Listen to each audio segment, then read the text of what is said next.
Hey everybody, welcome back to Video Mess. So, taking out a fun and random episode of you guys this evening because over the weekend, Laurent of Sega Dreamcast Info released a new beta prototype version of Guilty Gear X for the Sega Dreamcast. This was dated months before the game would actually release on the system, and it kind of feels like the Sega NAOMI version and the Dreamcast version combined together with some really wild and dramatic changes.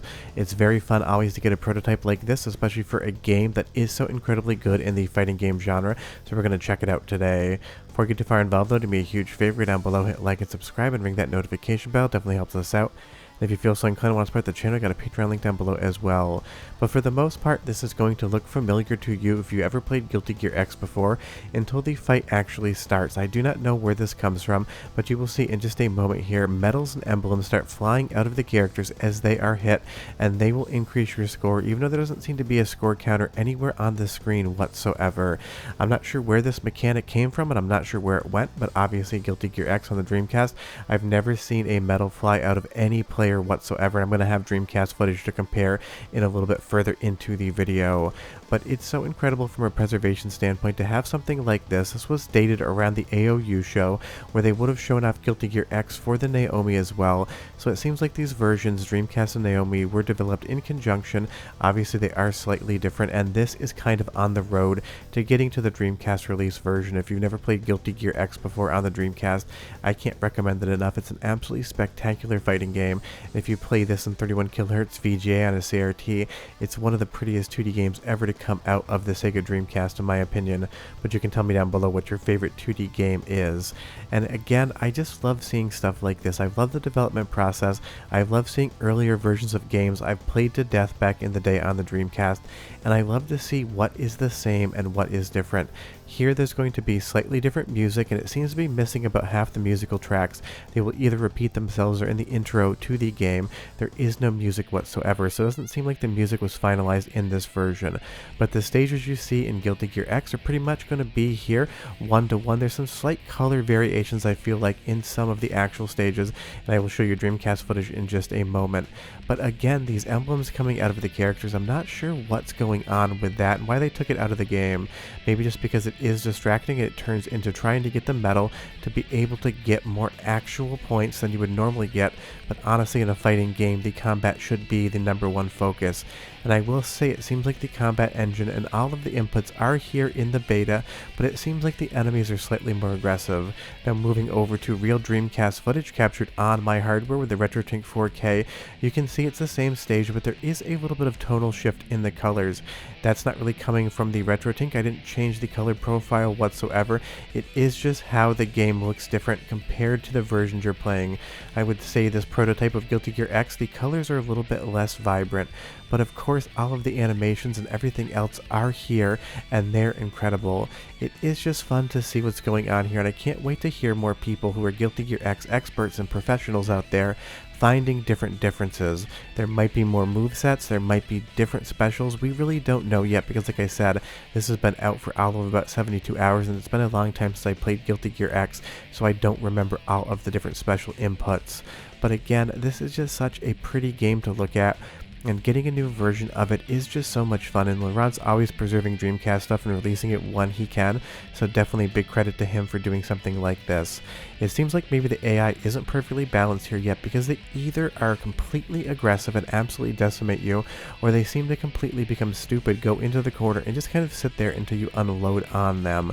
But as we move on to another stage again, the background in the sky here just seems a little less vibrant. It seems like the artists and developers that were working on this game kind of amplified it up before it actually came out on Dreamcast, so that is a difference. But again, just those medals shooting out, it's a fun and interesting mechanic that just slightly varies up the gameplay and how it works. And if you take a look at the top left hand corner, you're going to see the player 1 or P1 icon is completely missing here as well. Some of the heads up display has not been incorporated into this version yet.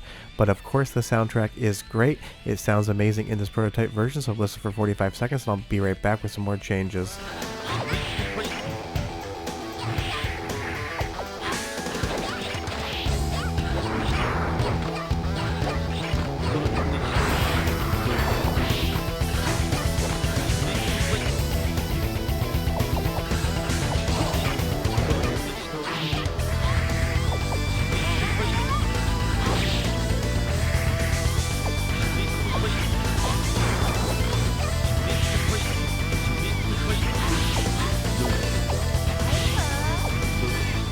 music's always great in a Guilty Gear game, but it is no different here whatsoever. But look at the colors on the ship, look at the colors in the background that you were seeing when you heard that music.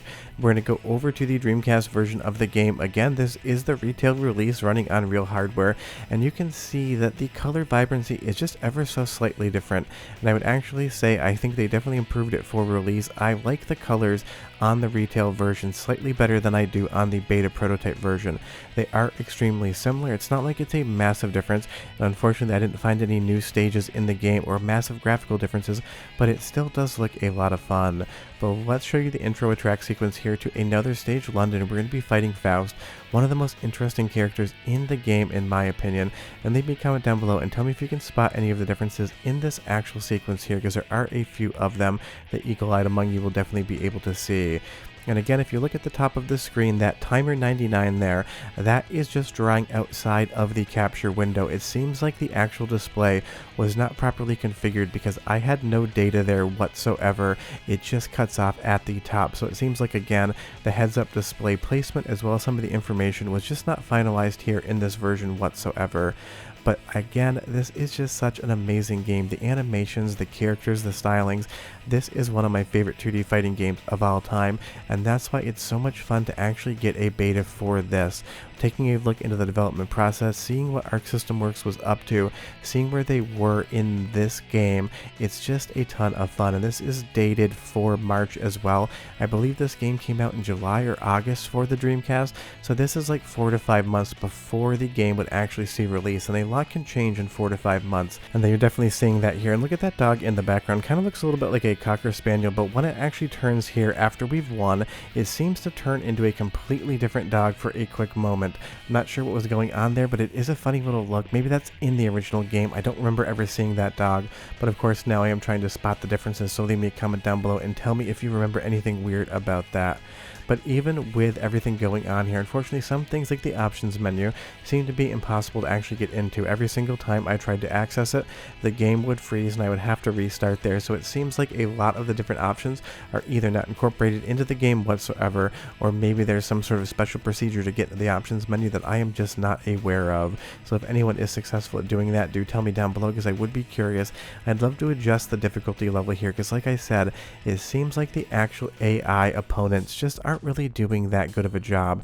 They are either, like I said earlier, completely brain dead, just basically sit there and let you absolutely decimate them, or suddenly they pull off multiple special moves in a row, taking half if not more of your life bar with it in one moment in time. So it seems like definitely there was a lot of balancing to do here in this beta before it saw release, and obviously that happened because the Dreamcast version, it is fair, it is hard. If you win, it's because you did a good job, and if you lose, it's because you didn't do a good job. Here that kind of feels a little bit more random, which is fun for a prototype to kind of take a look at what it's doing, but not so much fun in a gameplay perspective. But of course, if you bring a second player, it'll be a lot more fun, because that's how this game was designed to be played. But it's just always fun to get new versions of a game you know, love, and remember from back in the day, and it's always fun to celebrate different people and their preservation efforts, not just on the Dreamcast, but in retro gaming in general. Obviously, when I can find an unreleased arcade game or something else, I always give it away for free, because it's always more fun for everyone to enjoy these things and see the differences.